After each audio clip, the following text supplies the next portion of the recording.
1000 kg per meter kubik, dan massa jenis minyak Rho F2 sama dengan 800 kg per meter kubik. Untuk benda yang mengapung berlaku gaya berat sama dengan gaya ke atas. Gaya ke atas adalah Rho Vg. Massa jenis benda, volume benda dikali percepatan gravitasi. Kemudian gaya ke atasnya ada dua, gaya ke atas dari air ditambah dengan gaya ke atas dari minyak. Gaya ke atas dari air Rho F1 Vf1 dikali G, sementara gaya ke atas dari minyak sama dengan Rho F2 dikali Vf2 dikali G. Seluruh G dieliminasi sehingga Rho B dikali Vb sama dengan Rho F1 Vf1 ditambah Rho F2 dikali Vf2. Rho B dikali Vb sama dengan Rho F1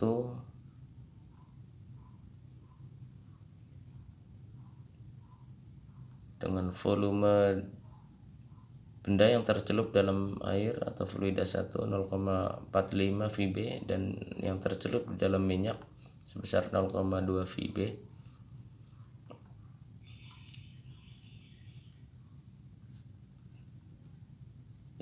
Seluruh Vb dieliminasi sehingga massa jenis benda sama dengan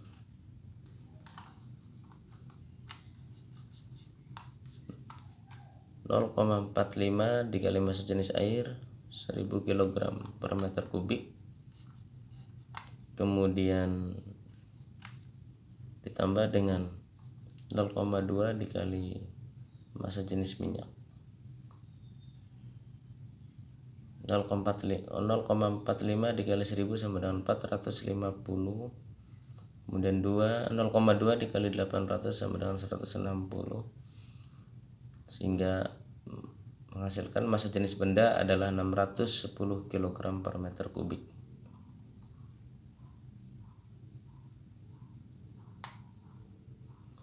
Kemudian penerapan hukum Archimedes.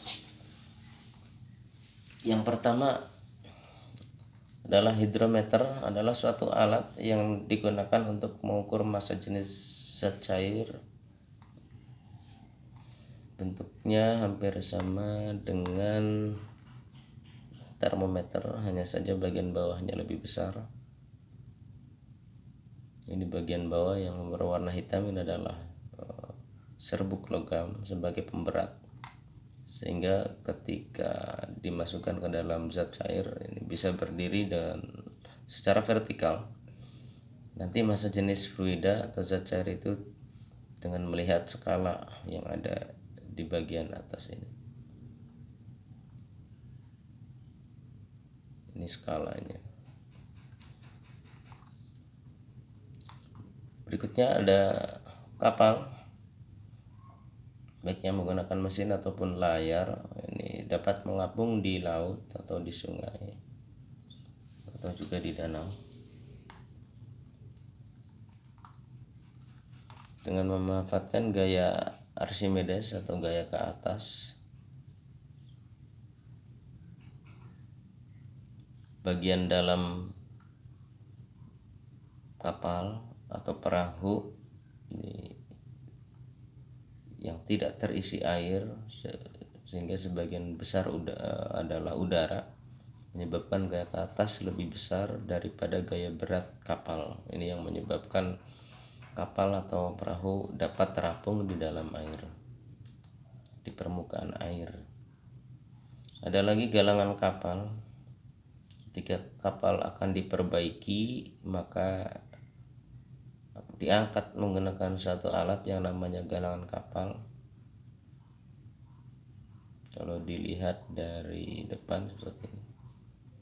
Ketika air ini dikeluarkan, maka galangan ini dapat mengangkat kapal. Ada lagi balon udara.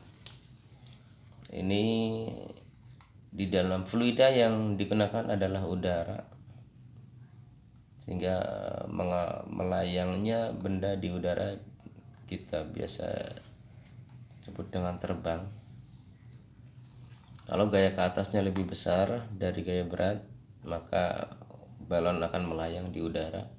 Kemudian ada lagi jembatan ponton, yaitu terbuat dari drum atau tong yang kosong tertutup rapat, kemudian di atasnya diletakkan kayu sehingga jadilah sebuah jembatan yang tanpa tiang, hanya menggunakan gaya apung dari tong atau drum yang kosong, hanya berisi udara yang tertutup rapat.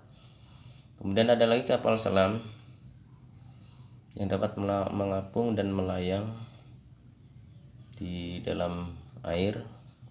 Ini ada tangki balas yang bisa diisi air dan bisa juga dikosongkan. Ketika dikosongkan maka kapal selam akan terapung. Ketika diisi sebagian maka kapal selam akan melayang. Dan apabila terisi penuh maka kapal selam bisa saja tenggelam. Kemudian sebagai alat keselamatan transportasi di air, terutama ada rompi pelampung yang memiliki banyak rongga udara untuk keselamatan transportasi moda air, sehingga kalau di kapal penyeberangan atau kapal laut dan seluruh jenis kapal ada disediakan rompi pelampung untuk antisipasi supaya seluruh awak dan penumpang bisa selamat. Oke, mungkin ini saja yang dapat saya sampaikan. Sebagian materi ini berasal dari beberapa buku sekolah elektronik dari Pusat Perbukuan Departemen Pendidikan Nasional dan juga dari buku fisika. Saya ucapkan terima kasih pada seluruh pihak yang telah berkontribusi akan terbuatnya atau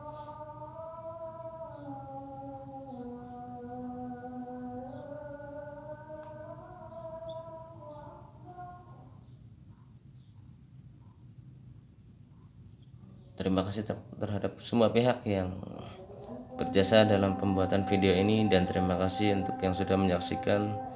Kalau ada kekurangan saya mohon maaf. Assalamualaikum warahmatullahi wabarakatuh.